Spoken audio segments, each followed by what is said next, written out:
বন্ধুরা, আজকে আমি আনারসের চাটনি করব। কিভাবে করব চলো দেখো। এই যে আনারসগুলো আমি কেটে ছোটো ছোটো করে নিয়েছি। কড়াই বসিয়ে দিলাম, গ্যাসটা জ্বালিয়ে দেবো। কড়াইতে দুটো লঙ্কা দিয়ে দেবো, শুকনো লঙ্কা, শুকনো খোলায়।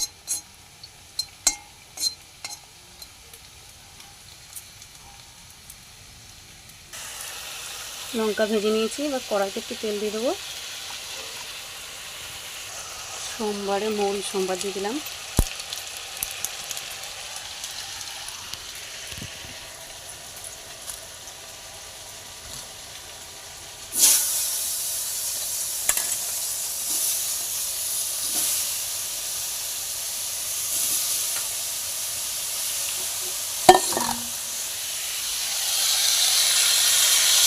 আনারসগুলো দিয়ে দিলাম।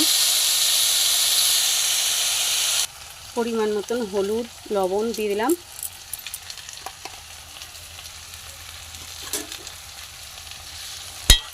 দিয়ে একটু ঢাকা দিয়ে দেবো যাতে সেদ্ধ হবে।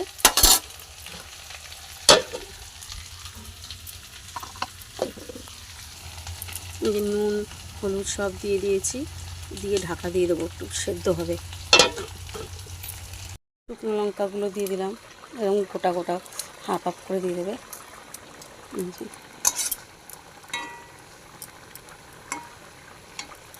আমার হয়ে এসেছে, একটু আঠাটা হয়ে গেলে নামিয়ে দেবো। চাটনি রেডি।